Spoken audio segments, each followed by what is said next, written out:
Hello and welcome in news academy. आप सभी का स्वागत है हमारे द पावर ऑफ पीवाई की सीरीज में, जिसमें हम यूपीएससी सीएससी प्रीलिम्स के 2020 से लेके 2025 में मतलब रिसेंट तक के जितने भी पीवाई क्यूज आए हैं एग्जाम में उस सबको सॉल्व करेंगे थीमेटिकली। और इसमें हम इसलिए इसको सॉल्व करें क्योंकि ये दिसंबर का मंथ आ चुका है। अब ये जो स्टूडेंट्स मेंस की प्रिपरेशन कर रहे थे वो स्विच करेंगे प्रीलिम्स की प्रिपरेशन में। आप मोस्ट प्रोबेबली जो दिसंबर के मिड से स्विच टू प्रीलिम्स प्रिपरेशन होती है। और जैसे आप प्रीलिम्स प्रिपरेशन को स्विच करेंगे तो उसमें आपको ये पता होना जरूरी है कि प्रीवियस एग्जाम में कैसे क्वेश्चंस फ्रेम किए गए थे, कैसे क्वेश्चंस आए थे, किन टॉपिक्स पे आए थे, कौन सा टॉपिक यूपीएससी की नजरों में ज्यादा इंपॉर्टेंट हो जाता है। तो उसके लिए आपको पीवाईक्यू एनालिसिस करना जरूरी है। और ये हम टाइमलाइन वाइज इसलिए चल रही है वाइज, ताकि आपको जिसकी पता हो कि अगर 2020 में कोई क्वेश्चन पूछा गया उसको कैसे फ्रेम करके 2021 में ऑप्शन की तरह पूछा गया, फिर उसी को 2022 में उसको एज अ क्वेश्चन की तरह पूछा गया, और फिर उसके 2023 में उसको कैसे मैच ऑफ द फॉलोइंग के वे में पूछा गया। तो इसलिए हम ईयर वाइज चलेंगे ताकि आपको पता चले कि क्वेश्चंस कैसे फ्रेम होते हैं विद द पीवाईक्यू के एनालिसिस के साथ, राइट। और इसके साथ ही साथ हम ये तो करेंगे, साथ ही साथ इसमें हम ये भी देखेंगे कि कैसे पॉलिटी की सेक्शन में कौन कौन से ट्रैप्स हमें देखने को मिलेंगे, हैक्स और ट्रैप्स। इकोनॉमिक के कैसे क्वेश्चन फ्रेम होते हैं जिसमें हम ट्रैप्स को आइडेंटिफाई कर सकते हैं। Same goes with history, art and culture की बात करें, साइंस एंड टेक की बात करें। बेसिकली इसमें जितना भी हम ओवरऑल एनालिसिस करेंगे जिसमें हम वेलफेयरिज्म के अप्रोच को लेके चलेंगे, प्रो सिटीजन प्रो पुअर को लेके चलेंगे, वनरेबल मार्जिनलाइज सिटीजन्स को लेके चलेंगे, और साथ में आप बोल सकते हैं you can say journalistic perspective को लेके चलेंगे जो वाइडर स्कोप में बताता है, राइट।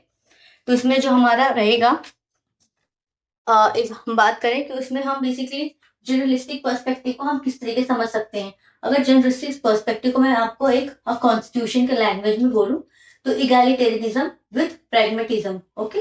प्रैग्मेटिज्म के साथ इगैलिटेरियनिज्म होना चाहिए, इक्वालिटी होनी चाहिए, विद ऐसी इक्वालिटी होनी चाहिए जो प्रैक्टिकली संभव हो, राइट, जिसको प्रैक्टिकली हम सोसाइटी में एनफोर्स कर सके, राइट। तो ऐसे हम ऐसे कुछ कुछ हमारे ट्रैप्स होंगे जिसको हम ऐसे कैसे हम क्वेश्चन में फ्रेम क्वेश्चन को आइडेंटिफाई करेंगे विद दीज ऑब्जेक्टिव्स, बेसिकली जो हमें हमारे कॉन्स्टिट्यूशन से मिलता है, हमारे लॉ ऑफ द लैंड से मिलता है, राइट। तो let's get start for this series, power of PYQs की सीरीज। तो इसमें हम क्वेश्चंस करेंगे, साथ ही साथ में आपको अगर वैल्यू एडिशन भी होता रहेगा तो हम इसमें वैल्यू एडिशन भी करते रहेंगे। वैल्यू एडिशन रहेगा, इसमें ट्रैप्स को आइडेंटिफाई करेंगे, क्वेश्चंस कैसे फ्रेम होते हैं पीवाईक्यूज में, कैसे रिपीट होते हैं, कौन कौन से टॉपिक्स इंपॉर्टेंट हो जाते हैं। हम विद दी सीरीज हम ऐसे क्लासेस को कंटिन्यू करते जाएंगे, राइट। तो let's get start for our first question. जब मैं आपको कोई चीज बता रही हूँ तो आप बेसिकली आप ये जो क्वेश्चन पेपर है इसमें जैसे ऑर्डर इवन नंबर लिखा हुआ है, जैसे कि हिंदी वालों का ऐसे वन होगा, फिर इंग्लिश हिंदी वालों का यहाँ से देखिए टू है, तो फिर इंग्लिश वालों का क्या होगा, थ्री होगा। तो ऐसे ऑड इवन में करके आप इंग्लिश मीडियम के तो इंग्लिश वाला सेशन डाउनलोड करना, आप प्रिंट आउट कराना बेसिकली आपको, और हिंदी मीडियम के तो बस हिंदी वाला पेज आप डाउनलोड करना, ठीक है, प्रिंट आउट कराना। तो इससे क्या होगा, जब मैं आपको कोई चीज बताऊंगी, कोई ट्रैप्स बताऊंगी, तो आप प्लीज उसी क्वेश्चन पेपर में ऐसे सर्कल करके उसको लिख देना। वैल्यू एडिशन होगा तो उसी के सामने आप वैल्यू एडिशन कर देना, ताकि आप इसको बाद में अपने से रिवाइज करें तो आपको उसी क्वेश्चन के सामने पता चल जाए कि ये रिपीट हुआ था क्वेश्चन, ये थीम इंपॉर्टेंट है, कि कैसे पीवाईक्यूज में कैसे फ्रेम करेंगे क्वेश्चंस को, इसमें क्या ट्रैप्स थे, राइट। ये सब हम पढ़ेंगे। जैसे मैं सॉल्व करूंगी आपको टिक टू ऐसे करना है, बस आपको you just need to copy. तो उससे पहले तो मेरे को, हाँ, एक ये हमारा एक रूल रहेगा कि जैसे भी हम अभी 2022 के क्वेश्चन पेपर को सॉल्व करेंगे सीएससी प्रीलिम्स के, तो इसमें आप क्या करना, अनसॉल्व क्वेश्चन पेपर को पहले डाउनलोड करना, खुद से सॉल्व करने की कोशिश करना। तो इसके बाद आप मेरी क्लास देखना, फिर उसमें देखना कि मैंने किस तरीके से सॉल्व किया था। बेसिकली ये रियल एग्जाम हॉल सिनेरियो की बात करूँ, क्या रियल एग्जाम में कैसे इसको सॉल्व कर सकते हैं, राइट। तो ये ऐसा कुछ नहीं है कि जो बाहर आधे स्टूडेंट्स बोलते हैं जो विदाउट एग्जाम देते हैं, वो बोलते हैं पेपर तो बहुत ईजी आया था, बट एग्जाम हॉल में अलग ही प्रेशर डेवलप हो जाता है, राइट। तो उसमें आपको आता हुआ क्वेश्चन भी छूट जाता है। तो उसी में हम एग्जाम हॉल सिनेरियो के पर्सपेक्टिव से सोच के आंसर तक पहुंचेंगे। इसमें आपका सारा नॉलेज होगा, theoretical knowledge, practical knowledge, environmental knowledge, right. ये सब हम देखेंगे। तो उसी के साथ हमारा पहला क्वेश्चन पढ़ते हैं कि हम कैसे पहले क्वेश्चन के को आइडेंटिफाई करेंगे। हम क्वेश्चन के साथ ही हम सारे रूल्स भी जान जाएंगे, हम सारे ट्रैप्स भी सीख जाएंगे, राइट। और हमें कैसे क्वेश्चन को अप्रोच करना है वो भी हम इसी के साथ ही पढ़ेंगे। तो let's read the first question.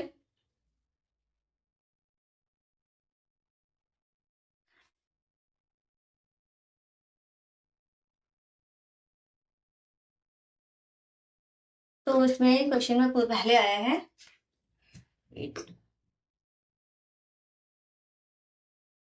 तो इसमें कंसीडर द फॉलोइंग स्टेटमेंट, हमें फॉलोइंग क्वेश्चन स्टेटमेंट को कंसीडर करना है।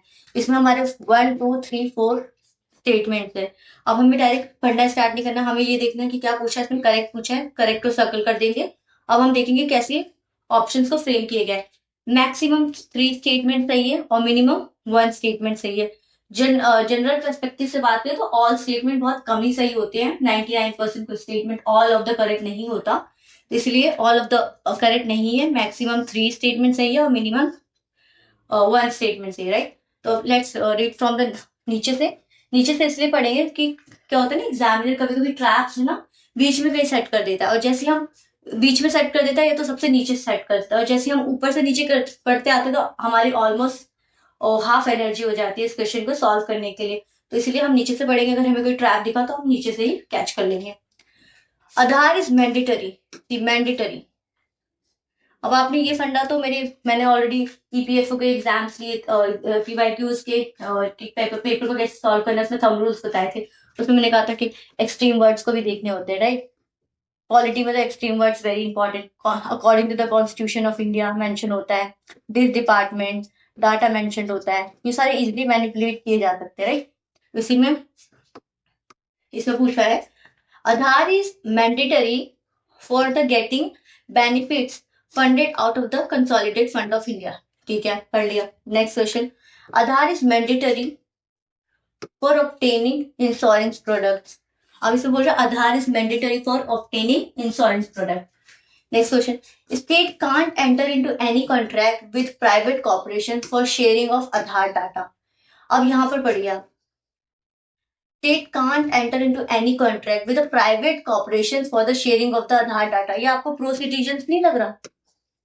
प्रो सिटीजन्स बोल सकते हैं, राइट टू प्राइवेसी वाला फंडा नहीं लग रहा है यहाँ पर आपको कि citizens private corporation private entity के साथ आपका प्राइवेट डाटा को शेयर नहीं कर सकता। तो ये प्रो सिटीजन पॉजिटिव स्टेटमेंट नहीं डोनेट कर रहा है ये। इसमें हाँ कोई नेगेटिव है कि प्राइवेट एंटिटी को इसलिए आधार डाटा नहीं दे सकते ताकि आपका डाटा ब्रीच ना हो जाए, राइट टू प्राइवेसी ब्रीच ना हो जाए, राइट। इसमें राइट टू प्राइवेसी का भी फंडा दिख रहा है, और इसमें आपका प्रो सिटीजन पर्सपेक्टिव भी अप्रोच भी लग रहा है, पॉजिटिव स्टेटमेंट भी बता रहा है, राइट।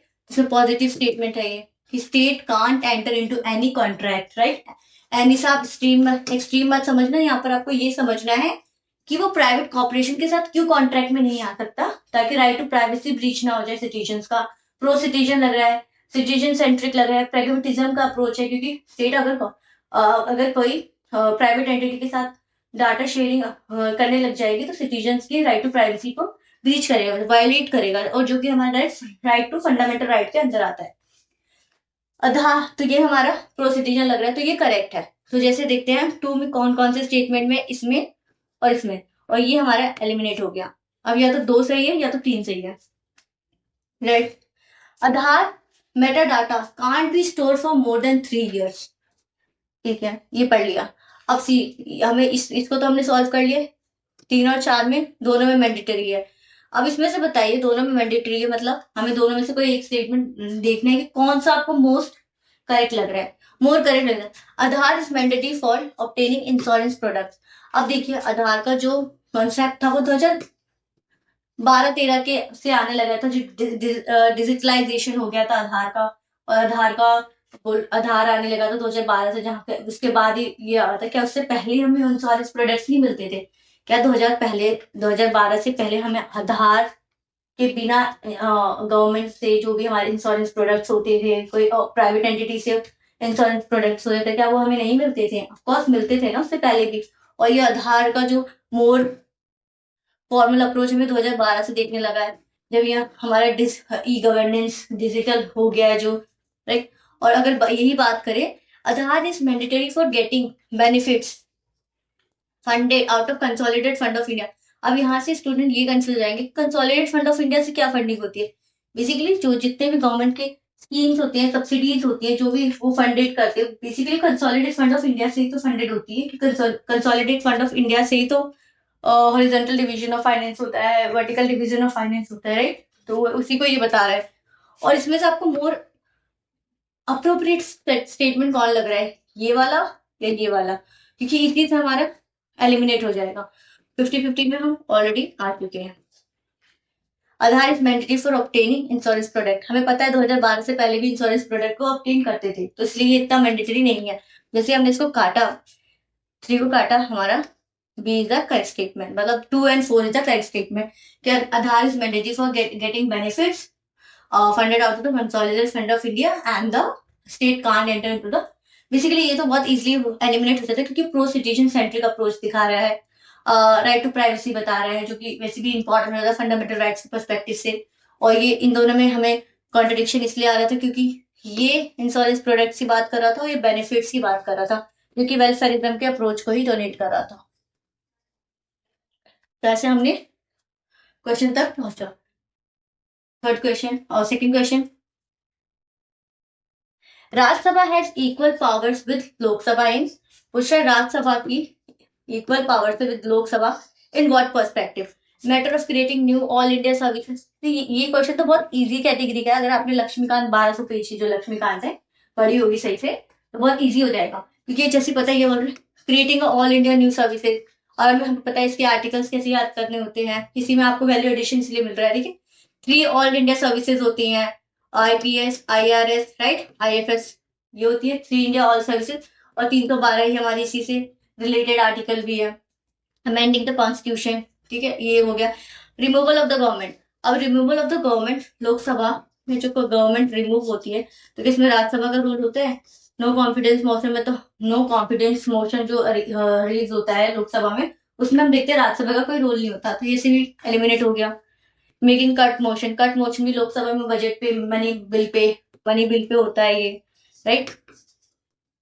तो हमें पता है मनी बिल का वैसे भी राज्यसभा से कोई लेन देना नहीं है, cut motion finance bill money bill से रिलेटेड, उसी में तो कट मोशन यूज किया जाता है। यहाँ पर हमारा बच गया।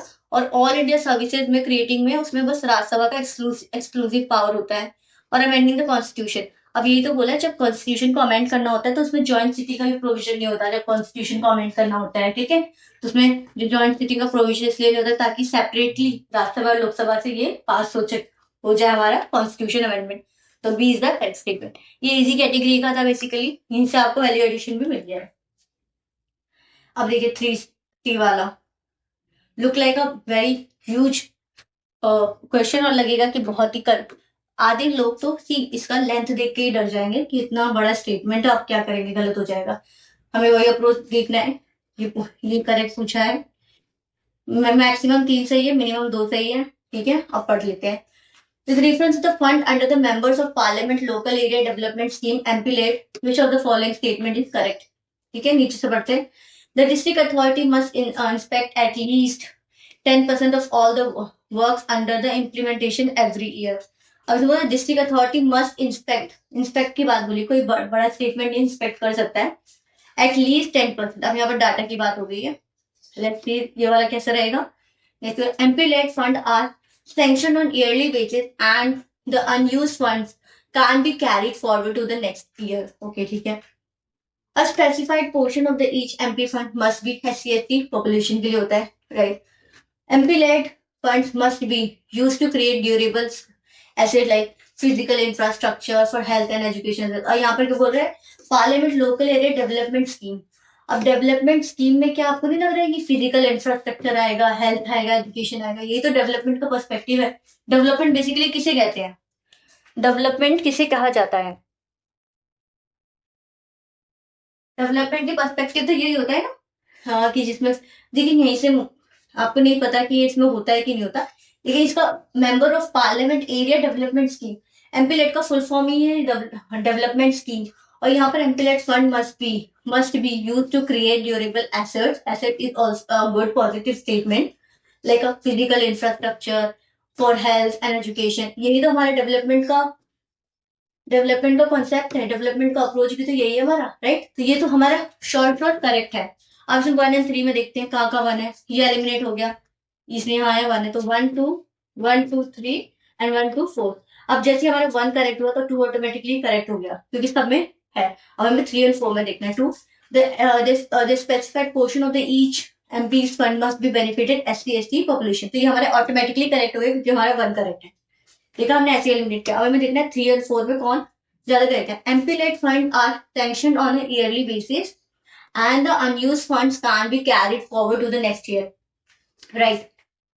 अब आपको लगेगा कि यहाँ पर डाटा है तो डाटा हो सकता है कि 20% ग्रो, बट यहाँ पर हमें एक कंसेप्ट लेना है जो हमारा 50% का एक बेंचमार्क होता है कि 50% से ज्यादा, जैसे कि 60% है, 70% है, 90% है, इसके कम 20%, 10%, ये मोस्ट प्रोबेबली करेक्ट होते हैं। क्योंकि ऐसे तो नहीं लिखा ना कि 11.2% है और 5.3% है। ऐसे होता तो ये पॉइंट में डाटा को डिस्टॉर्ट करना बहुत इजीली होता है। डायरेक्ट बोल रहे 10% है, 10% भी नहीं होगा तो 11% होगा, आस पास का अप्रोक्स में होगा, राइट। वैसे अप्रोक्स में 10% बोलते हैं, इसमें कोई बड़ी बात नहीं, गलत होना।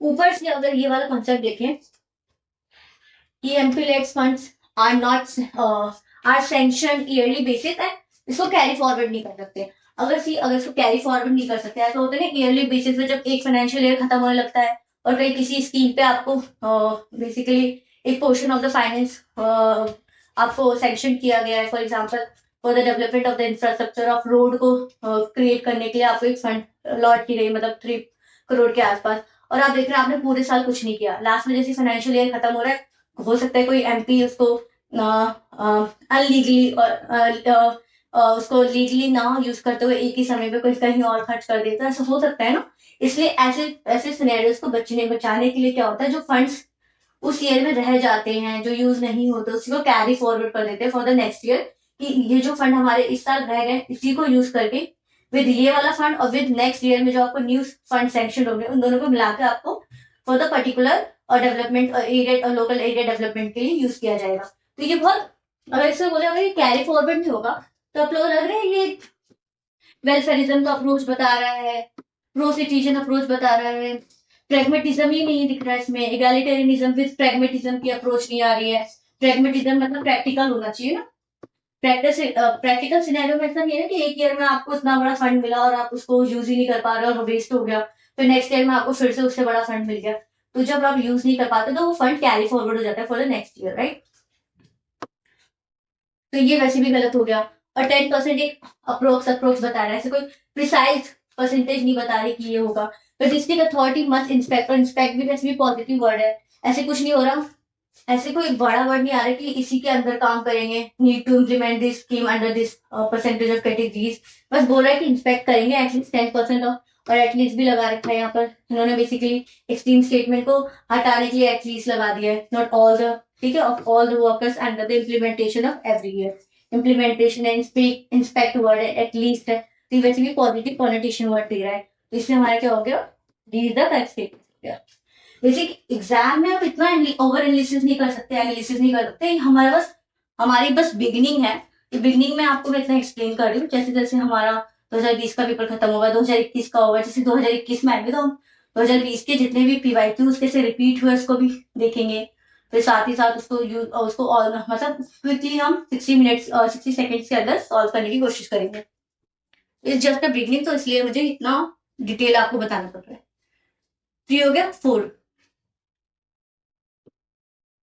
अब यहाँ पर which of the following categories of fundamental rights incorporate protect against untouchability as a form of discrimination. First है right to exploitation. See most of the student 50% of the student जैसे ही फर्स्ट क्वेश्चन पढ़ेंगे बोलेंगे untouchability है, discrimination है, right to exploitation हो जाएगा, correct कर देंगे। और एग्जामिनर ने भी यही खेल खेला, उसने फर्स्ट ऑप्शन में ही राइट अगेंस्ट एक्सप्लोइटेशन डाल दिया। इसलिए तो मैं कहती हूँ आपको नीचे से पढ़ना होगा, क्योंकि जैसे ही एग्जामिनर को पता था कि ये और इसमें बहुत कंफ्यूजन होने वाली है, क्योंकि इन्होंने ये पहले ही बोल दिया कि protection against untouchability as a form of discrimination है, और यहीं पर देख लिया राइट अगेंस्ट एक्सप्लॉइटेशन, ठीक है, untouchability is kind of exploitation. तो यहीं से वो क्या सोचेंगे मोस्ट ऑफ द स्टूडेंट कि यही करेक्ट होगा और उन्होंने यही आंसर मार के आगे बढ़ गया होगा, राइट। ऐसा कुछ सिनेरियो हुआ होगा। बट इसमें क्या होता है, अगर आप नीचे से पढ़ेंगे तो वैसे भी आपको आंसर मिलने की ज्यादा प्रोबेबिलिटी बढ़ जाती है, क्योंकि मोस्ट ऑफ द जो आंसर्स होते हैं, राइट आंसर, वो नीचे या मिडिल में ही रहते हैं। और उसमें दूसरा ये है कि आपको पूरा पढ़ना पड़ेगा। आप नीचे से स्टार्ट करते तो आपको ऊपर भी जाना पड़ेगा, लेकिन जब ऊपर से स्टार्ट करते तो मोस्ट ऑफ द स्टूडेंट नीचे आते ही नहीं, उनको पहले ही मिल जाता है आंसर, ऐसा उनको लगता है, राइट। इसलिए तो पढ़ते हैं। Right against exploitation, freedom, right to freedom, right to constitution remedy. अब कॉन्स्टिट्यूशन रेमेडी का आर्टिकल ही 32 है, यहाँ पर कोई लेना देना ही नहीं है। उसमें रिट्स आ जाते हैं, writ of habeas corpus, mandamus, certiorari, quo warranto, prohibition, ऐसे बहुत सारे रिट्स आ जाते हैं। उसमें रिट्स की भी आपको ये भी देखिए, यहीं पे आपका रिवीजन भी हो रहा है। आर्टिकल 32 में तो रिट की पावर सुप्रीम कोर्ट को है। अब आप ये बताइए कि हाई कोर्ट को कौन से आर्टिकल में रिट्स इशू करने की पावर है, अब ये बताइए। और इसमें भी आपको ये भी, ये जो डिफरेंसेस होते हैं ना रिट्स में, writs of habeas corpus, mandamus, certiorari, quo warranto, prohibition, आपको डिफरेंस होना होना पता होना चाहिए, क्योंकि 2022 में भी रिट्स पे बेस्ड क्वेश्चन आया है कि उन्होंने बस एक सीन मेंशन कर दिया और बोल दिया कौन सा रिट है, बेसिकली ऐसे क्वेश्चंस आए आ चुके हैं। तो यहीं से देखिए, राइट टू कॉन्स्टिट्यूशन रेमेडीज, इस तरह से पीवाईक्यूज रिपीट होते हैं। यहाँ पर थीम रिपीट हो रहा है कॉन्स्टिट्यूशन रेमेडीज का, और यही थीम हमें 2024 में रिपीट होते हुए दिखेगा। ठीक हो गया। 32 में तो सुप्रीम कोर्ट के पास रिट इशू करने की पावर है। अब आपका क्वेश्चन ये है कि हाई कोर्ट के पास कौन से आर्टिकल में रिट इशू करने की पावर है, कमेंट सेक्शन में बताना आप जरूर। और अगर इसकी बात करें तो देखिए, अनटचेबिलिटी एंड डिस्क्रिमिनेशन। अनटचेबिलिटी 17 का पार्ट है, डिस्क्रिमिनेशन किसका, 15 का पार्ट है, राइट। अभी 17 और 15 किसकी पार्ट हो जाएंगे, राइट टू फ्रीडम, आपको पता है 19 से लेके आर्टिकल 19 से लेके 22 के बीच में राइट टू फ्रीडम का कॉन्सेप्ट आता है। राइट अगेंस्ट एक्सप्लॉइटेशन 23 एंड 24 के बीच का है। कॉन्स्टिट्यूशनल रेमेडीज 32 का है, आपको फंडामेंटल राइट्स याद होने चाहिए। राइट टू इक्वालिटी 24 से 18 के बीच का, और यहाँ पर अनटचेबिलिटी एंड डिस्क्रिमिनेशन ये 17 एंड 15 में आता है, तो ये मतलब इसका आंसर है डी। डी है right to equality. Next question. In India, separation of judiciary from the executive is enjoyed by the preamble of the constitution. Preamble of the constitution में से कोई चीज मेंशन नहीं है। We the constitution of India having solemnly resolved to constitute India as a sovereign, socialist, secular, democratic republic. तो आपको basically preamble को याद होना चाहिए। तो preamble में ऐसा कुछ नहीं है कि separation of executive भी होगा, तो ये eliminate हो गया। Directive principle of the state policy can be seventh schedule में बेसिकली यहाँ पर separation of power में division of power की बात की गई है। अब आपको ये भी पता होना चाहिए कि doctrine of division of power and doctrine of separation of power में क्या अंतर है, और ये 7th शेड्यूल है, राइट, 7th शेड्यूल का पार्ट है। एंड कन्वेंशन प्रैक्टिसेस, ऐसा कोई कन्वेंशन प्रैक्टिसेस देखने को नहीं मिलता, ठीक है, पार्लियामेंट्री कन्वेंशन में ही होता है, बट ऑर्गन्स में नहीं होता ये सब। तो ये in India separation of power of judicial from the executive enjoy by the directive principle of the state policy, और ये कहां पर है, आपको 50 आर्टिकल में है, आर्टिकल 50 ऑफ द डीपीएसपी। जैसे ये सब क्वेश्चन बहुत इजी थे, ये आपको आने चाहिए, अगर आपको नहीं आता तो मतलब आपने लक्ष्मीकांत को सही से नहीं पढ़ा है, सीधी एंड सिंपल स्टेटमेंट है, ठीक है। ये वाला कर लेते थोड़ा। Along with the budget, finance minister also places other documents before the parliament, includes the microeconomic framework statement. The aforesaid document is presented because this is mandated by, मतलब ये जो डॉक्यूमेंट प्रेजेंट कर रहे हैं फाइनेंस मिनिस्टर इसलिए issue कर रहे हैं क्योंकि ये मैंडेटेड है, और it is a mandated particular document की बात करें कि मैंडेटेड है in which of the following things में, ओके।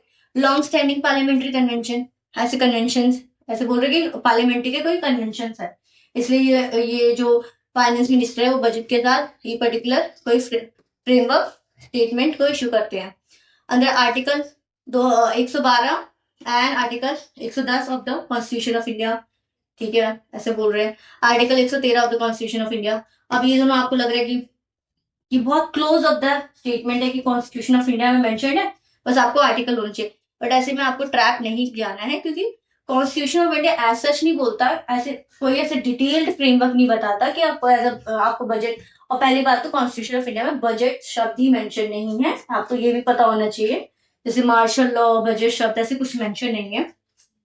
तो जब बजट ही मेंशन नहीं है तो ऐसे कैसे मेंशन होगा कि मैक्रो इकोनॉमिक फ्रेमवर्क ही मेंशन हो, तो ये तुम तो वैसे भी नहीं होंगे। लॉन्ग पार्लियामेंट्री स्टैंडिंग कमेटी है नहीं, इसका आंसर है provision of the fiscal responsibility and budget management act.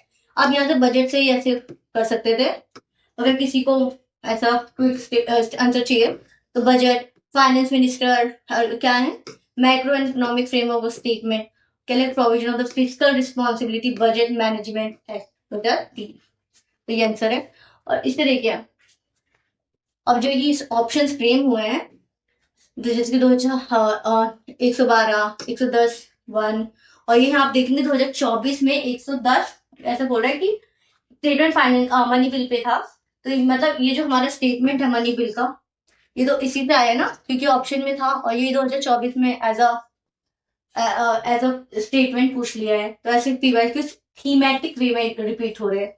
और 2013 का भी आपको बेसिकली सारे आर्टिकल्स आपको पढ़ने पड़ेंगे। 2013 कह रही हूँ, 113, 112 and 110 sub clause 1। 7 question,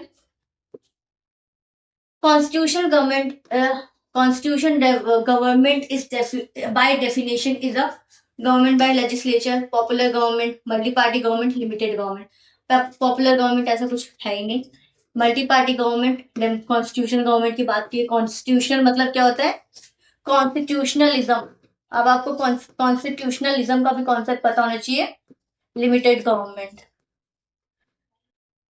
parliamentary form of the government का ये मतलब है executive is responsible to the legislature, मतलब parliamentary form of the government is a responsible government with limited government। And constitutional government, if we talk about the parliamentary form of the government, it is a responsible government। If we put the constitution before the government, it becomes a limited government। Constitution provides the basically limitations, or you can say that some grounds of limitation, restrictions to prevent the misuse of the powers, right? इसलिए limited government का answer हो जाएगा।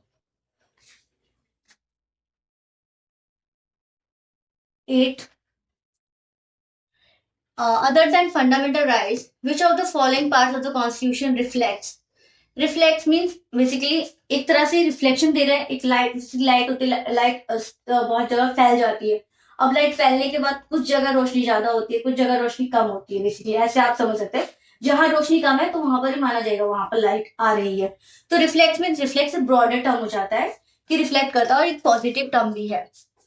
The principle of provision of universal declaration of human rights. अब आपको यहाँ पर बैठते नहीं रहना कि कहाँ से फंडामेंटल राइट्स और ह्यूमन राइट्स का प्रोविजन है। आपको पता होना चाहिए फंडामेंटल ड्यूटीज में भी ह्यूमन राइट्स का प्रोविजन आता है। Directive principle of the welfarism के अप्रोच में भी ह्यूमन राइट्स की आती है, जिसमें हम यूसीसी पढ़ते हैं, राइट, हम कोऑपरेटिव सोसाइटीज में पढ़ते हैं। And treble is BCR light house of the constitution of India, तो वहां पर भी हमें देखने को मिलता है। तो इसका आंसर है ऑल ऑफ द अबव, मतलब 1 2 3 इज करेक्ट। अब देखिए ये वाला स्टेटमेंट, यहाँ पर डाटास आ गए तो यहाँ पर डर लगेगा, ठीक है, लेकिन पहले पढ़ लेते हैं। In India legal service authority provide, अब यहाँ पर आपको ये मतलब पता होना चाहिए पहले तो। Legal service authority provide free legal services to which of the following types of citizen. Free legal services किसका पार्ट है, डीपीएसपी आर्टिकल 39 ए का पार्ट है। Free service, free legal services, जो कि अमेंडमेंट के थ्रू आया है, क्योंकि आर्टिकल 39 ए है कैपिटल ए, तो अमेंडमेंट के थ्रू आया फ्री लीगल सर्विस, जो कि लीगल सर्विस अथॉरिटी के द्वारा दी जाती है। जीपीएसपी आर्टिकल 39 ए का पार्ट है। अब इसमें पूछ रहे हैं कि फ्री लीगल सर्विसेज कौन कौन से टाइप्स के सिटीजन्स को दी जाती है, ठीक है, ये करेक्ट पूछा है, मतलब ज्यादा से ज्यादा 2 ही सही है, कम से कम भी 2 ही सही है। Let's read from the down to upward. तो लिखा ऑल सीनियर सिटीजन्स। अब यहाँ पर ऑल सीनियर सिटीजन्स की बात की, ऑल तो एक वैसे भी एक्सट्रीम वर्ड है, यहीं से हम पकड़ सकते हैं। और ऑल में इसमें बोल रहे फ्री लीगल सर्विस। अब यहाँ पर सुनिए, ऑल सीनियर सिटीजन में तो अंबानी जी भी आ रहे हैं, हमारे टाटा जी भी आ रहे हैं, टाटा एंड टाटा के कॉर्पोरेशन आ रहे हैं, अडानी जी आ रहे हैं। तो ये जो इतने बॉलीवुड एक्टर होते हैं जो कि इतने रिच होते हैं, उनको भी क्या गवर्नमेंट फ्री लीगल सर्विस देगी। तो फ्री लीगल सर्विस का मतलब ही क्या हो जाएगा, और डीपीएसपी इज वेलफेयरिज्म के अप्रोच में होता है, इगैलिटेरिज्म विद प्रैग्मेटिज्म के अप्रोच से होता है। मतलब इगैलिटेरिज्म होना चाहिए, जो पुअर है उनको तो कम से कम वो एक वेलफेयरिज्म स्कीम्स प्रोवाइड कर सके, ताकि वो मिनिमम बेसिक नीड्स को पूरी कर सके। और जब रिच के पास ऑलरेडी इतना मनी है कि बड़े से बड़े लॉयर्स को हायर कर सके, तो उनको क्यों देंगे free legal aid basically, right. तो यहाँ से ये हमारा फोर्थ स्टेटमेंट वैसे भी कर हट जाता है। जैसे 4 हटा तो हमारा ये रहता है 1 2 एंड 2 3, तो 2 इज ऑटोमेटिकली करेक्ट, राइट। 2 हमारा करेक्ट हो जाता है। जैसे हमने 2 करेक्ट किया, अब इसमें पूछा है transgender with annual income of less than 2 lakh है, ठीक है, ये हमारा करेक्ट हो चुका है, हमने इसको करेक्ट कर दिया है। A person, next question, a person with an annual income of less than 1 lakh, okay. A member of the other backward classes with an annual income of less than 3 lakhs. अब यहाँ पर फंडा ये है कि सी, ये ऑलरेडी करेक्ट है, हमारा 2 इज ऑलरेडी करेक्ट। यहाँ पर question less than 2 lakh, less than 2 lakh से कितना लेस होता है, 2 लाख से लेस कितना होता है, 1 लाख होता होगा, लेस देन 2 लाख से 3 लाख तो नहीं होगा ना। तो यहीं से अगर हम देखें तो इसको हटा के ये हो जाएगा हमारा करेक्ट। तो 1 and 2 is the correct statement, ठीक है, 1 and 2 is the correct statement. ये एंड ये करेक्ट है, ये ऑल प्रिसीजन को नहीं होता है, और ये भी इनकरेक्ट है। These are the correct statement. अब देखिए मैच ऑफ द फॉलोइंग, ये ऐसे क्वेश्चंस होते हैं जो बोलते हैं ना 100 में से 100 करके नहीं आने पड़ते आपको, आप 90 के अप्रॉक्स में कर ले, 92 93 कर, ऐसे कुछ क्वेश्चन होते हैं, 5 क्वेश्चन जब छोड़ते हैं तो उसमें से वन ऑफ द ये क्वेश्चंस होते हैं। तो इसमें जो बोल रहे हैं consider following pairs, international organisation है, उनके सब्जेक्ट्स हैं। आज हम बोलते हैं पढ़ते हैं, इसमें मिनिमम मैक्सिमम 3 सही है, मिनिमम 1 सही है, ठीक है, कहानी देख ली हमने। और फिर करेक्ट पूछा है कौन सा करेक्ट है। अब यहाँ पर 4 पढ़ते हैं, अंडर टू कॉलिएशन। अब कॉलिएशन वर्ड आप कहाँ पढ़ते हैं, बेसिकली पॉलिटी गवर्नेंस में पढ़ते हैं। कॉलिएशन में लगा है कि कुछ कॉलिएशन मतलब जैसे कि आप देखते हैं पॉलिटिकल पार्टी का कॉलिएशन होता है, यहाँ पर कॉलिएशन होता है some government come together to form to comply with some objective and objective and aims की बात हो रही है, come together and form some objective and aims, ऐसी कुछ बात हो रही है, राइट। तो यहाँ से अंडर टू कॉलिएशन देख लेते हैं, एक पॉलिटिकल टर्म्स लग रहा है जो कि एक पर्टिकुलर ऑब्जेक्टिव को डोनेट कर रहा होगा। अब इसमें देखते हैं, देखिए यहाँ पर चलो नाउ डायलॉग है जो, ये बेसिकली आप शंकर आईएएस में तो पढ़ते ही होंगे, अरे किताब है बेसिकली, जो आप शंकर आईएएस की किताब है द एनवायरमेंट एंड इकोलॉजी की, उसमें बेसिकली ये कन्वेंशन बहुत ही बहुत ही वेल फेमस कन्वेंशन है। और अल्मा आटा डिक्लेरेशन, ये भी बहुत फेमस डिक्लेरेशन है, क्योंकि ये इसलिए है क्योंकि आपको इसलिए आना चाहिए कि 2019 का जो हमारा मेंस का पेपर हुआ था उसमें ये अल्मा आटा डिक्लेरेशन पे बात हुई थी। अब सी 2019 के मेंस के पेपर से कैसे 2020 का प्रीलिम्स का पेपर कनेक्ट है, तो वैसे ही जो 2025 का ये जो मेंस का पेपर हुआ है इसको भी आपको पढ़ते जाना है, क्योंकि ये 2025 का मेंस का पेपर है और कैसे 2026 के प्रीलिम्स के पेपर में कनेक्ट हो जाएगा। और इसमें भी आपको ऐसे की टर्म्स पढ़ने हैं, सब टेक्नोलॉजिकल एडवांसमेंट हुई है वो पढ़ने हैं, सब फैक्चुअल इन्फॉर्मेशन पढ़नी है जो कि एग्जाम के पर्सपेक्टिव से इम्पोर्टेंट हो जाता है 2026 का। तो यहाँ से हमें ये वाला थीम समझ में आ रहा है कि कैसे मेंस के पेपर्स भी प्रीलिम्स में कन्वर्ट हो जाते हैं प्रीलिम्स के क्वेश्चन और फ्रेमवर्क के ऑप्शंस में। जैसे अल्मा आटा डिक्लेरेशन पढ़ेंगे उसमें हमने जैसे पढ़ा था मेंस के 2019 के पेपर में ऐसे बोल रहा था, basically health care of the people की बात की गई थी उसमें। जैसे 1 स्टेटमेंट करेक्ट है तो 1 2 2 3, और इसमें 2 एंड 3 का फंडा है, 4 इज इनकरेक्ट। जैसे 4 को इनकरेक्ट किया, ठीक है, हेग कन्वेंशन। और यहाँ पर Talanoa dialogue, basically Talanoa dialogue is correct one, ठीक है।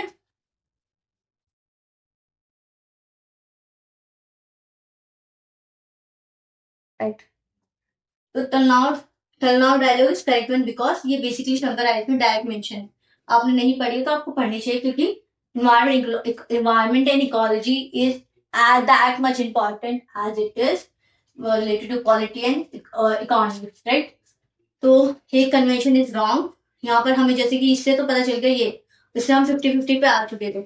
अब उसमें से आपको कोई एक पता होना चाहिए, और 4 तो वैसे भी गलत ही है, ये इस होगा 3। तो ये हमारा 3 statement 1 and 3 is correct.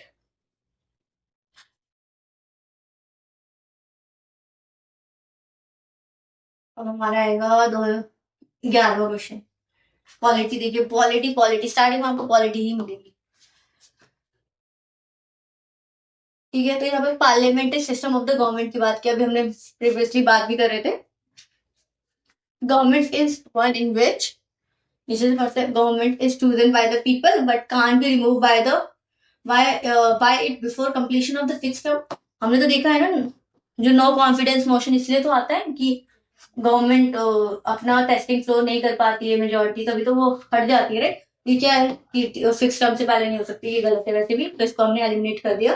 Government is elected by the people and can be remove by them. Elected by the people but can't be remove by them because people के रिप्रेजेंटेटिव रिमूव करते उन्हें, पीपल गवर्नमेंट को remove नहीं करती है। ये भी हो गया।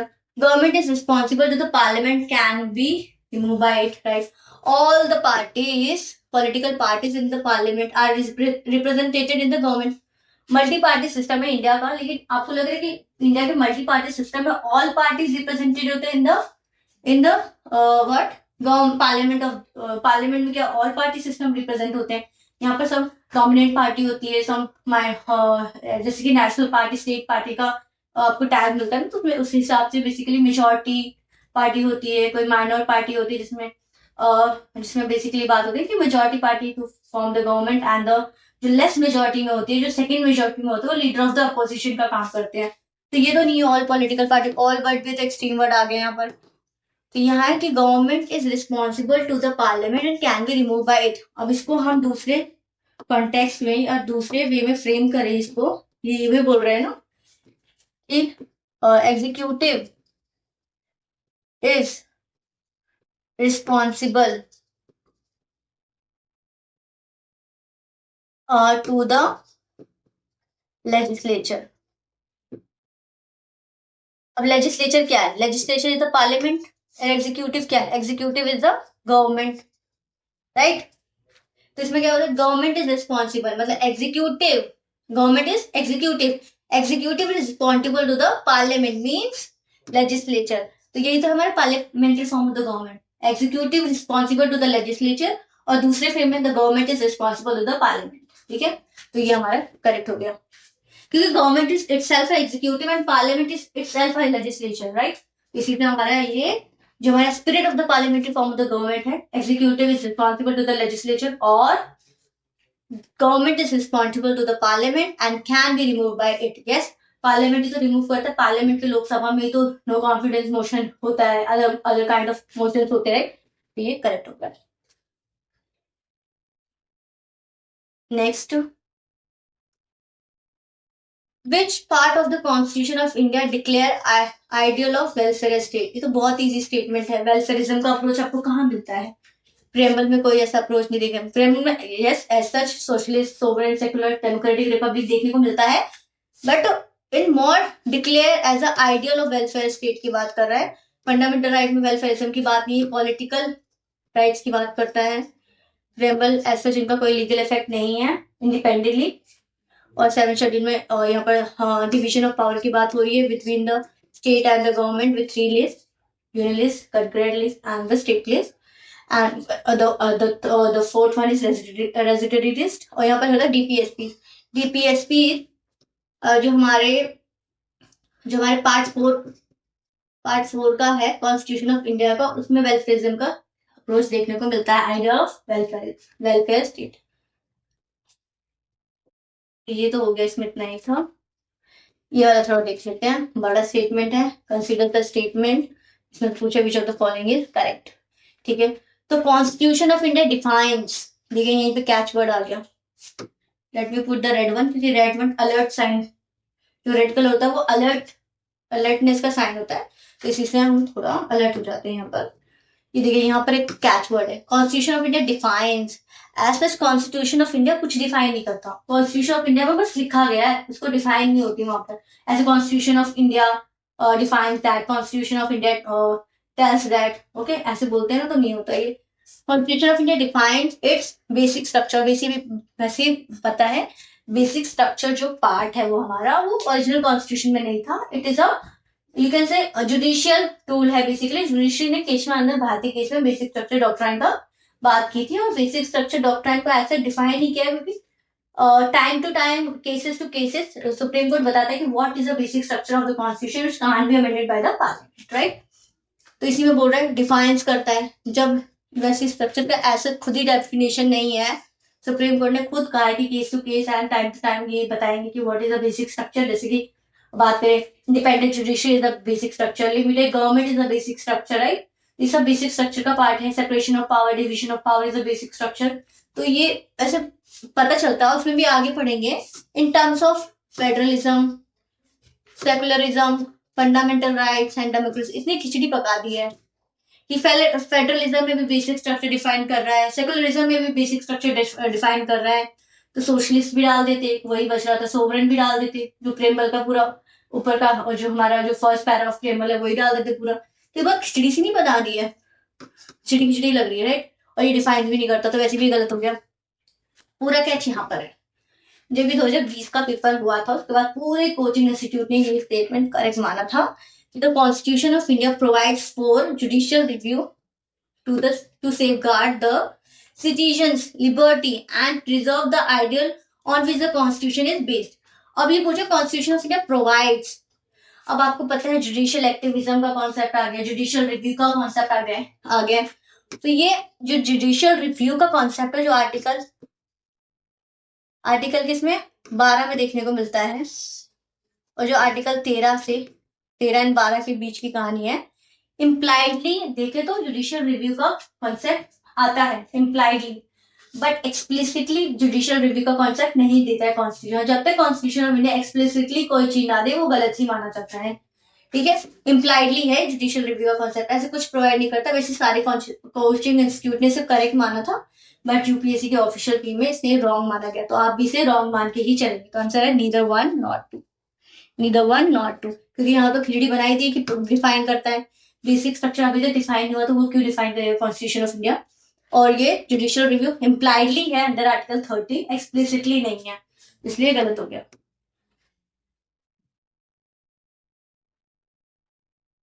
नेक्स्ट क्वेश्चन, और ये ऐसा क्वेश्चन था कि जो PSIR वालों के लिए वो तो बूम ऑफ द क्वेश्चन था, तो गोल्डन वाला क्वेश्चन आ गया, तो इनके लिए बहुत इजी था। But you can eliminate it to with some intelligence. कैसे?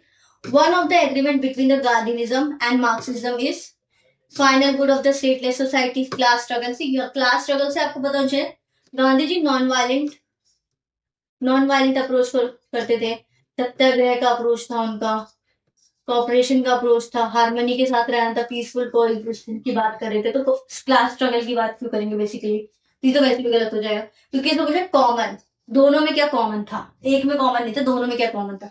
अबलिशन ऑफ प्राइवेट प्रॉपर्टी, वैसे भी उन्होंने, गांधी जी ने ट्रस्टशिप मॉडल की बात की। ट्रस्टशिप मॉडल था ना गांधी जी का, उन्होंने बात की प्राइवेट प्रॉपर्टी तो है, लेकिन उसमें अबलिशन की बात की कि उनको कहा है कि जो प्राइवेट प्रॉपर्टी का जो प्रॉफिट होता है उसको कैसे डिस्ट्रीब्यूट करे, they are the trusteeship for the society, ऐसे उन्होंने बात की है। तो ये भी गलत हो गया। इकोनॉमिक टेररिज्म की कोई बात नहीं की गई गांधी जी के द्वारा, ये मार्क्सिस्ट आइडियोलॉजी है पूरी की पूरी। तो आंसर रह गया final code is stateless society, ठीक है।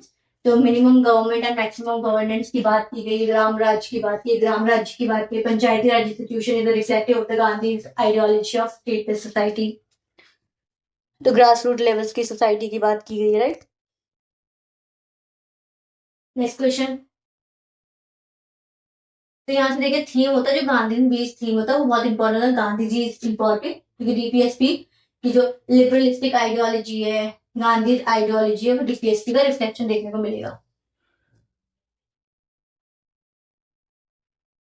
इसमें पूछा है in the context of India which of the following is a characteristic appropriate for the bureaucracy. Bureaucracy का कैरेक्टरिस्टिक है जो अप्रोप्रिएट है, मोस्ट अप्रोप्रिएट की बात करा, ठीक है। Agency for widening the scope of parliamentary democracy. और पार्लियामेंट्री डेमोक्रेसी में ब्यूरोक्रेसी कैसे आ जाएगी, राइट। यहाँ से देखा agency for standing the structure of federalism. Federalism में ब्यूरोक्रेसी कैसे आएगी, मुझे यही समझ नहीं आ रहा है। डिवीजन ऑफ पावर, ठीक है, डिवीजन ऑफ पावर में स्टेट एंड सेंटर की बात हो रही होती है, लॉ मेकिंग पावर होती है, ठीक है। And agency for facilitating political stability, economic growth. Bureaucracy कैसे पॉलिटिकल स्टेबिलिटी देगी, right. And agency for implementation. अब आपको देखिए ब्यूरोक्रेसी का मतलब ही पता होना चाहिए। एग्जीक्यूटिव का पार्ट है ब्यूरोक्रेसी। अब परमानेंट एग्जीक्यूटिव होते हैं, ठीक है, टेम्पररी एग्जीक्यूटिव होते हैं, और जो आईएएस ऑफिसर्स होते हैं, ये जो हमारे जो सिविल सर्वेंट्स होते हैं, बेसिकली परमानेंट ब्यूरोक्रेट्स होते हैं, परमानेंट ब्यूरोक्रेसी की परमानेंट एग्जीक्यूटिव्स होते हैं। तो ये बेसिकली एग्जीक्यूट करते हैं implementation of the public policy. Bureaucracy is the agency for implementation of the public policy. Bureaucracy से आप आईएएस ऑफिसर्स को डोनेट कर सकते थे, आईएएस ऑफिसर्स के जो वर्किंग को डोनेट कर सकते कि कैसे वो इम्प्लीमेंट करते फॉर द पब्लिक पॉलिसी। ठीक है, तो यहाँ से ये हमारा करेक्ट हो गया। फिर वर्ड जो यहाँ पर वर्ड थे, stability, economic growth, positive words थे, बट आपको यहाँ पर अप्रोप्रिएट भी पूछ लिया है ना, तो अप्रोप्रिएट ऐसे सिर्फ एक वर्ड लगाने के लिए नहीं लगा दिया, मतलब था कि अप्रोप्रिएट कौन सा है इसमें से, तो most appropriate implementation of the public policy की अप्रोप्रिएट थी।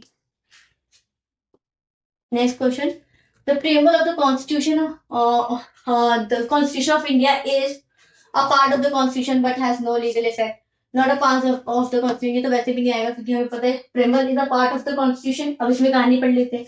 अ part of the constitution and has the same legal effect as any other part. बात ही नहीं है कि सेम सेम लीगल इफेक्ट होगा।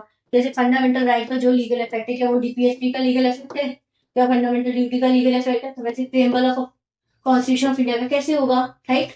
अ part of the constitution but has no legal effect independently of the other part, ये correct है। और यहाँ पर मोस्ट अप्रोप्रिएट भी साउंड कर रहा है, पार्ट ऑफ द है बट इंडिपेंडेंट उनको कोई लीगल इफेक्ट नहीं है, वो विद सम अदर पार्ट्स के साथ है।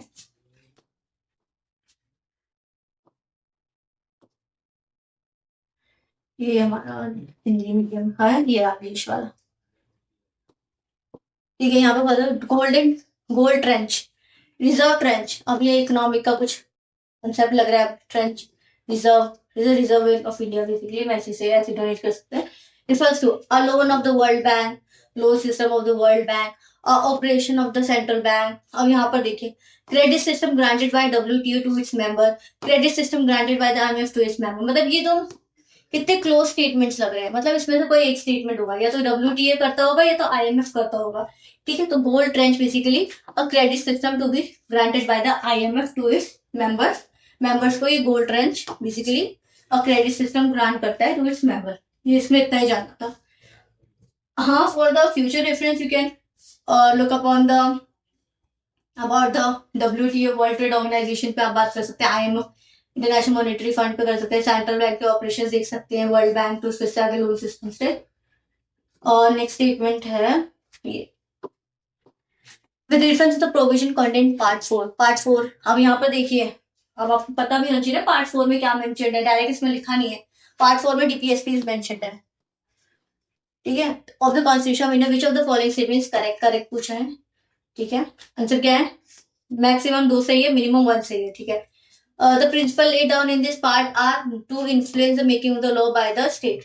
इन्फ्लुएंस करेगा law making by the state. आपको भी पता है जब DPSP है वो इसलिए इन्फोर्सेबल नहीं थे क्योंकि वहां पर सम लिमिटेशन थी, क्योंकि गवर्नमेंट के पास उसमें एज सच कैपिटल नहीं था, मतलब फाइनेंस की रिस्ट्रिक्शन हो रही थी, इसलिए उसको DPSP को एन्फोर्सेबल नहीं बनाया गया। वो स्टेट के डिस्क्रिप्शन के हिसाब से, टाइम टू टाइम नीड्स के हिसाब से उसको DPSP को बेसिकली अपने लॉ में रिफ्लेक्ट करना होता है।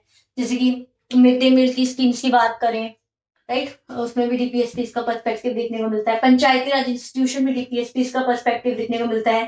कोऑपरेटिव सोसाइटीज में देखने को की बात करें, और अगर बात करें मैटरनिटी बेनिफिट लीव्स में UCC पे जो बात हो रही है हमारी, उसमें सारे DPSP से रिफ्लेक्शन देखने को मिलते हैं, राइट। तो ये तो हमारा करेक्ट हो गया।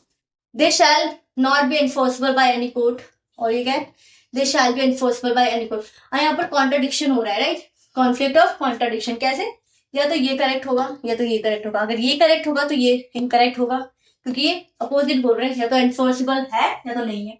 अब कोर्ट ने, अब आप पढ़ेंगे, fundamental rights is the only one which is enforceable by the court of law. ठीक है, और इसमें एनफोर्सिबिलिटी का भी है, और यू कैन से एनफोर्सेबल भी है और अकाउंटेबल भी है। इसमें इसलिए 32 में रिट्स का पावर दिया गया है supreme court, and under article which need to tell me high court को दिया गया है। तो ये तो हो जाएगा कि it shall not B enforceable by any court of law, ये करेक्ट हो जाएगा। ये इन्फोर्सेबल नहीं है तभी तो DPSP की, बेसिकली आपने कहा जब आप लक्ष्मीकांत पढ़ते आप ऐसे कॉन्ट्रडिक्शन डालते हैं ना कि अगर कोर्ट ऑफ लॉ के थ्रू DPSP एनफोर्सेबल होता तो हम स्टेट को क्या करते हैं, स्टेट को नहीं बोलते कि स्टेट ये मेरा UCC अभी तक इम्प्लीमेंट क्यों नहीं हुआ, मुझे पर्टिकुलर मुझे फ्री लीगल एड क्यों नहीं मिला, और you can talk about the Panchayati Raj institution क्यों नहीं है। अब आप देखेंगे पंचायती राज इंस्टीट्यूशन जो लोकल सेल्फ गवर्नमेंट की बात हो रही है, उसमें भी आपको different tears of the government है, कहीं पे 2 टीयर्स ऑफ द गवर्नमेंट है with in the local government, कहीं पे 3 टीयर्स ऑफ द गवर्नमेंट है। यहाँ पर डिस्क्रिप्शन ऑफ द स्टेट है because of their financial restriction. तो जब ये दोनों एक दूसरे के साथ कोरिलेट हो रहा है तो 2 and 3 is the correct statement. D is the correct statement of 18 question. यहाँ पढ़ लेते हैं। अब देखिए ये पढ़ के ही ऐसा लगेगा भौकाल वाला क्वेश्चन लग रहा है कि बहुत ही खतरनाक क्वेश्चन है। अब लेट्स रीड द, इसको बनाते हैं छोटा आसान क्वेश्चन। करेक्ट क्या है, स्टेटमेंट पढ़ना है मैक्सिमम, कोई कहानी 1 2 करके बोलता है incorrect. According to the representation of the people act 1991। अब ये हमारा गवर्नेंस का पार्ट है, GS2 है ना हमारा, GS2 polity, governance, social justice, IR। तो ये गवर्नेंस का पार्ट है। गवर्नेंस बहुत लोग पढ़ते ही नहीं जाते, इनको लगता है गवर्नमेंट पॉलिटी का ही पार्ट हो जाएगा।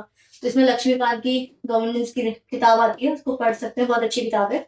उसमें आपको सारे representation of people act, money laundering act, representation of people act, other act, तो बेसिकली मार्जिनलाइज्ड सेक्शन के लिए ई गवर्नेंस की बात की गई, राइट्स ऑफ द ह्यूमंस की बात, ह्यूमन राइट की बात की गई है। और जो जो सारे जो डेमोक्रेटिक कंट्री में जितने भी राइट्स प्रोवाइडेड है वो बेसिकली गवर्नेंस का बात है, वो सब मेंशन है, तो आप पढ़ सकते हो उसे। इसमें people of the representation of people 1991, a person convicted for a criminal offence and station sentence to imprisonment for the 5 years। अब ठीक है, यहाँ पर एक कैच है, 5 year की बात की, एक डाटा की बात हो रही है, इज परमानेंटली डिस्क्वालिफाइड।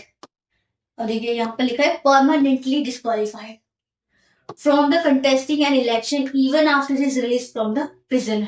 ठीक है, तो बोल रहा है अगर उन्होंने किसी क्रिमिनल एक्टिविटीज में एंगेज है वो, और उनको 5 साल की सजा हो जाती है, वो परमानेंटली डिस्क्वालिफाइड हो जाएंगे फ्रॉम कंटेस्टिंग एनी इलेक्शन। अगर ये कहानी यहाँ पर दी है तो हम क्रिमिनलाइजेशन ऑफ पॉलिटिक्स की बात कैसे करते हैं? पॉलिटिक्स की बात कहाँ चल रही है? क्रिमिनलाइजेशन ऑफ पॉलिटिक्स की बात चल रही है। और यहाँ पर 2 थिंग ये है, परमानेंटली डिस्क्वालिफाइड, राइट, और दूसरा वर्ड क्या है हमारा 5 years। हो सकता है यहाँ पर कुछ और ईयर्स हो। अब आप देखेंगे इतने सारे क्रिमिनलाइजेशन ऑफ पॉलिटिक्स में इतने सारे लीडर्स होते हैं जो भी ऑलरेडी इम्प्रिजनमेंट होते हैं मोर देन 5 years, फिर भी वो कंटेस्ट कर रहे होते हैं इलेक्शन। तो वैसे भी गलत हो गया, परमानेंटली एक्सट्रीम वर्ड, क्योंकि यहाँ पर ऐसा कोई सच देखने को नहीं मिलता है। दूसरा according to constitution of India, यहाँ पर फिर से according to the constitution of India, examiner का फेवरेट वर्ड है according to the constitution of India, favourite sentence of the examiner. ठीक है, फिर लेते हैं आगे, a person who is eligible to vote. Eligible to vote हम कब हो जाते हैं? 18 में ही हो जाते हैं। Can be made a minister in the state for for 6 months even if she is not a member of the legislature of the state। देखिए यहाँ तक तो कहानी सही थी। यहाँ पर हम पढ़ते हैं ना कि वो मेंबर ऑफ द लेजिस्लेचर नहीं होते फिर भी वो मिनिस्टर बन जाते हैं, बट उनके 6 महीने के अंदर अंदर वो मेंबरशिप लेनी होती है। यहाँ तक तो कहानी सही, पॉलिटी में पढ़ा है। बट यहाँ पर बोल रहे हैं according to the constitution of India, a person who is eligible to vote, eligible to vote हम 18 में ही हो जाते हैं, can be made a minister. अब आपको पता होना चाहिए मिनिस्टर की क्राइटेरिया क्या है। राज्यसभा में क्या होता है 30 के प्लस वाले लोग मिनिस्टर बनते हैं, एंड लोकसभा में और 25 के प्लस वाले लोग मिलते हैं। और यहाँ पर पूछा who is eligible to vote, और एलिजिबल टू वोट हम 18 में ही हो जाते हैं। तो यहाँ पर हमें कैच करना था, यहाँ पर हमारा कैच था, तो ये दोनों हमारे क्या हो गए? इनकरेक्ट हो गए। तो डी इज द आंसर। और यहाँ पर अगर मैं कुछ वैल्यू एडिशन बताऊं तो परमानेंटली डिस्क्वालिफाइड नहीं होते, ये बस डिस्क्वालिफाइड हो जाते हैं, बट ये 2 years के होते हैं। यहाँ पर 2 years है, 5 years नहीं है। और इसमें भी एक कैच है कि 2 years के लिए डिस्क्वालिफाइड हो जाएंगे। फॉर एग्जाम्पल 2025 में कन्विक्शन हुआ और डिस्क्वालिफाइड हो गया, अब ये 2 साल तक डिस्क्वालिफाइड रहेगा। फॉर एग्जाम्पल 2027 में इलेक्शन होने वाले हैं, ठीक है, फिर भी वो डिस्क्वालिफाइड है। हो सकता है 2027 में वो निकलेंगे, लेकिन वो डिस्क्वालिफाइड है 2027 की, क्योंकि उनको फॉर एग्जाम्पल 2 साल कैसे माना जाएगा? मान लेते हैं आज क्या है, दिसंबर है, दिसंबर 5th दिसंबर आज, 5th दिसंबर टू 5th दिसंबर 2027, और इलेक्शन हो गया हमारे मिड में।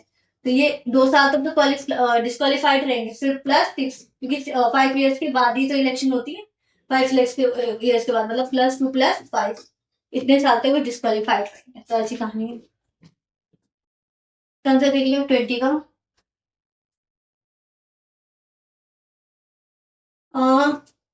डेट पूछा है, करेक्ट पूछा है, 2 और 1 में है, मैक्सिमम 2 और मिनिमम 1 साइड है, ठीक है। There is no minimum number of days that parliament is required to meet in a year, ठीक है। The constitution of India provides for a 3 session, फिर constitution of India provides for, यहीं पे आपको catch पकड़ लेना है कि प्रोवाइड करता है कि नहीं करता है। 3 sessions of the parliament in a year, but there is a no mandatory for conductor all 3 sessions. President of India can summon a session of the parliament at such place as he thinks fit. So, अब आपने लक्ष्मीकांत पढ़ी हुई 1215 की लक्ष्मीकांत है, उसमें direct article 85 में mention है कि प्रेसिडेंट समन कर सकता है। तो ये तो हमारा करेक्ट हो गया, ये तो स्टेट फॉरवर्ड है। अब ऐसा नहीं है, मैं उन लोगों के लिए इंटेलिजेंट गैसिंग नहीं, मतलब जिन्होंने लक्ष्मीकांत नहीं पढ़ी, जिन्होंने पॉलिटी का कोई पेज ही नहीं पढ़ा, पॉलिटी पढ़ी है, डिसेंट पॉलिटी पढ़ी है उससे कि कैसे बचना है, ट्रैप्स को कैसे ढूंढना है, तो 1 तो करेक्ट है, राइट। तो ये तो 1 करेक्ट है, तो 1 और 3 करेक्ट है, ऐसे ही हो गया, बाकी तो ये खत्म ही हो गया। अब इसमें है कॉन्स्टिट्यूशन प्रोवाइड्स को, वैसे भी आपको देख के इनकरेक्ट कर लेना है क्योंकि ये कॉन्स्टिट्यूशन में एज कुछ प्रोवाइड नहीं करता, ठीक है, डिटेल प्रोविजन नहीं लिखा है कॉन्स्टिट्यूशन ऑफ इंडिया में। तो 1 और 3 इज द करेक्ट स्टेटमेंट, और वैसे भी 2 हमारा इनकरेक्ट हो गया था। अब हमें यहाँ देखना है 2 इनकरेक्ट इसलिए हो गया था क्योंकि 1 स्टेटमेंट इज करेक्ट और 1 हमें बस दो ऑप्शन में ही 1 मिल रहे थे, 2 इज इनकरेक्ट हो गया। अब there is no minimum number of days that parliament is required to meet in a year, अब ये करेक्ट है, तो हमारा क्या हो जाएगा आंसर सी, 1 और 3 इज द करेक्ट स्टेटमेंट, क्योंकि ऐसे लिखा गया है कि जब सेशंस होते हैं, ये पार्लियामेंट्री सेशन होते हैं, उसके बीच में जो भी सेशन है उसके बीच में 6 महीने से ज्यादा गैप नहीं होना चाहिए, ऐसी बातें लिखी है। यहाँ पर ऐसे नहीं होना 3 सेशन होना चाहिए, 4 सेशन होना चाहिए, ऐसे लिखा गया है कि 6 महीने से ज्यादा गैप नहीं होना चाहिए विद इन द 2 सेशन। तो ये हो गया, और ये तो यहाँ पर there is no number of days of the, इसलिए नंबर ऑफ डेज मेंशन ही नहीं है कि पार्लियामेंट कितने नंबर ऑफ डेज तक सेशन लगा सकती है, इसलिए तो ये हमारे एक तरह से वे फॉरवर्ड और एक तरह से यू कैन से एक तरह से हमारे वो बन जाता है कि हम कहते हैं सॉल्व कर सकते हैं, रिजॉल्व कर सकते हैं पार्लियामेंट सिटिंग को, कि नंबर ऑफ डेज को फिक्स कर दिया, नंबर ऑफ डेज को एक पर्टिकुलर लिमिट तक बढ़ा दे ताकि हमारे और पॉलिसी स्क्रूटिनाइजेशन हो सके, जो भी जितने लॉज है बिल्स उसको और स्क्रूटिनाइज कर सके, बिकॉज नंबर ऑफ डेज कम होते हैं इसलिए ज्यादा स्क्रूटिनी ऑफ द बिल नहीं होता, in depth scrutiny of the bill नहीं होता, जिसमें हम शॉर्ट बिल जैसे हम एसओएस का एक कॉन्सेप्ट में पढ़ते हैं कि कौन कौन से बिल्स होते हैं, कौन मेंबर्स करते हैं बिल्स को इंट्रोड्यूस, ये सारे कॉन्सेप्ट आपको देखने को मिलेगा पार्लियामेंट्री सिस्टम में।